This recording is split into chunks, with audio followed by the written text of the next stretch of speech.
Today's top picks from Reuters Breakingviews Eurobonds. What are they? Everything you ever wanted to know but never dared ask.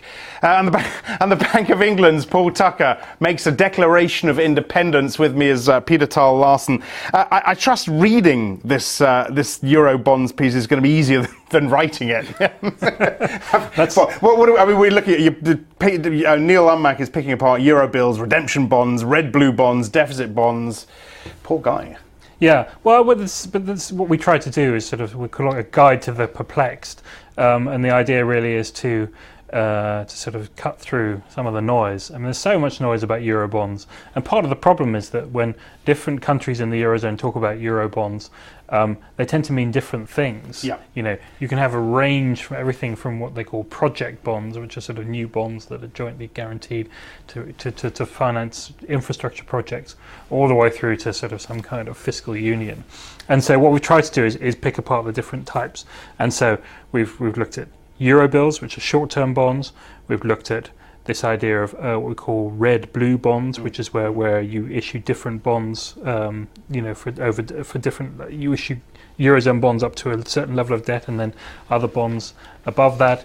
We've looked at this latest idea, which is going around, which is that you would issue bonds only to finance new deficits, not old debt. Yeah.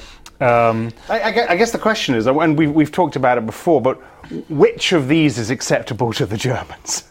Well, that's a good question. I mean, it's probably Eurobills, isn't it? Well, Eurobills is one possibility. The other idea that's getting quite a lot of traction at the moment, which we talk about as well, is this idea of a redemption fund, which is where you take existing debt over 60% of GDP and mutualize it and pay it down over 25 years.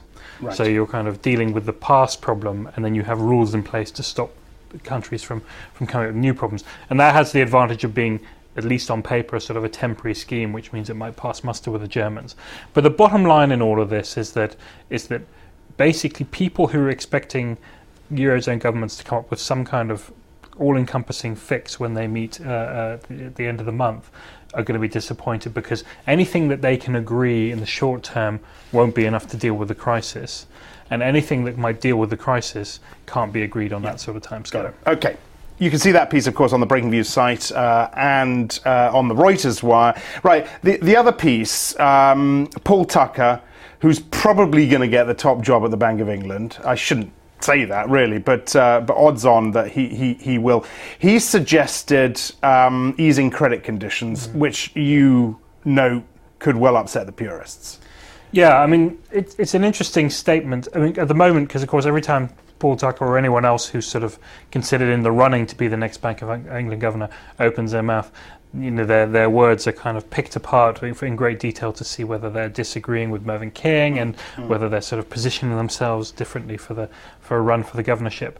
And Tucker said something quite interesting, which is he's raised this possibility that the UK authorities, including the Bank of England, should be involved in trying to ease credit conditions in the UK, which is something that Mervyn King has resisted so far. King has basically said that's the government's problem, that's not the Bank of England's problem.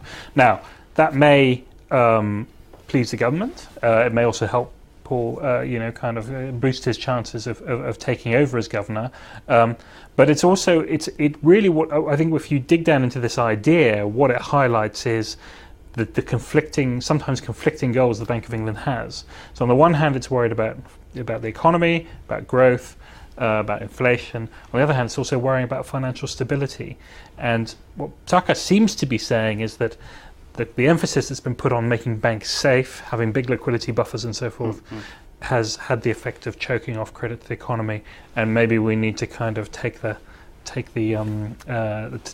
away a bit. Yeah. Okay, Peter, many thanks for that. Peter Larson. Don't miss our US show every day, 12:30 Eastern, 17:30 BST.